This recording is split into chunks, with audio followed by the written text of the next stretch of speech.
Hello everyone. I thought I would record a video because you've had so much of my text coming out to you, so much of my writing coming out to you. It would be very difficult to differentiate between day to day what you've read, what you haven't read, and all of the kind of various updates you've had from school. Firstly, thank you to so many of you who are keeping your children home. I know that home education is not what anyone wants who sends their kids to school normally, of course. I know the challenges involved in that, and we're working hard here to make sure that we make home education as straightforward as possible for you. Our drop-in sessions, there'll be one in the morning and one in the afternoon, give you an opportunity to check in with a teacher. The way that we've organised our staffing is that we've got a home team, and the idea is that they are always available to you. So if you want to go and ask a question face to face, if you want to just kind of say hello, then there is that opportunity for you. But if you write anything in Google Classroom, we've got our teams ready to respond to you. And hopefully pretty quickly. And I've seen that across the Google Classroom platforms. I've seen that people are asking things and being responded to really quickly. So that's working from our end anyway, but please give us feedback on that as well. We considered live lessons, and as I wrote to you, and one of the issues with live lessons is making sure that everyone can get on at the same time. If you've got a lot of children of various ages, that can be tricky as well, but also there is that feeling of kind of welding your kid to a laptop each day, which is difficult in itself. We also looked at recording these live lessons, and we ran a little pilot of that.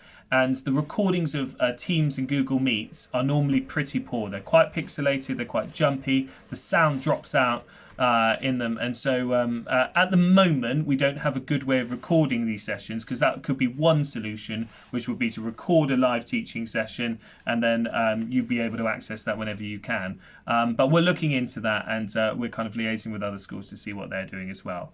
At the moment, I think the drop-in sessions are a really, really good idea. And then you've got the video accompaniment from White Rose and Oak Academy to help support at home.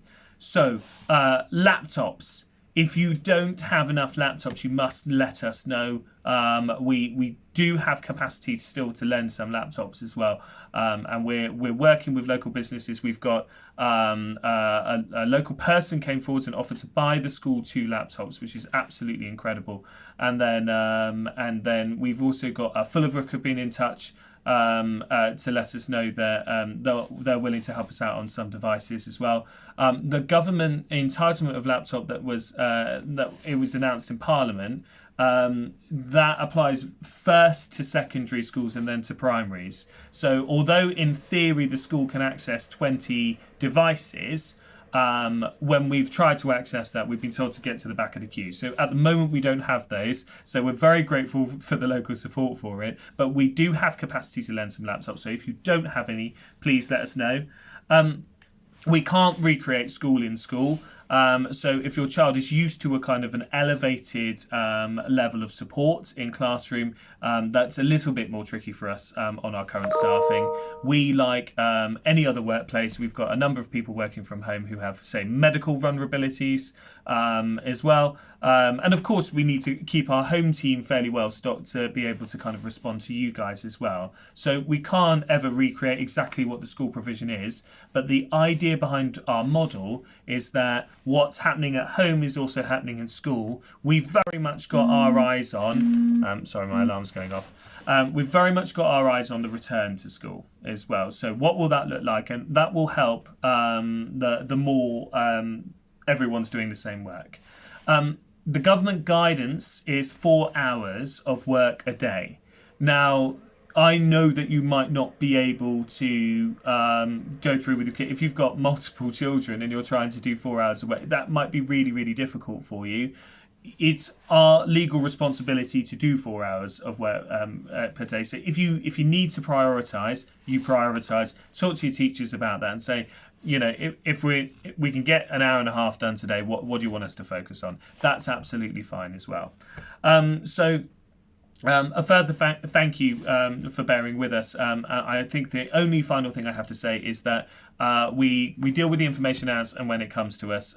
You will have seen Boris Johnson on Sunday saying everyone's going back, and then on Monday telling us that we will be locked down until at least half term, he's told us. Some of you have asked about half-term provision. The answer to that is I don't know at the moment.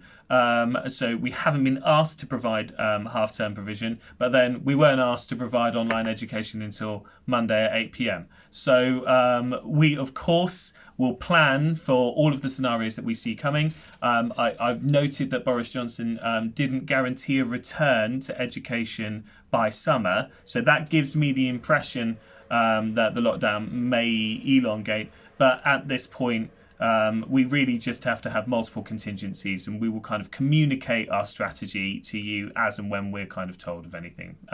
Thank you for all of your lovely, lovely emails. We really, really appreciate it. It has been a tough week, but the community support has just been incredible, and it's been a phenomenal start to my role, but it's been made easy by you guys because you have been so supportive, so thank you. Have a lovely weekend, and I am really, really looking forward to having a normal school up and running as soon as possible. Thank you.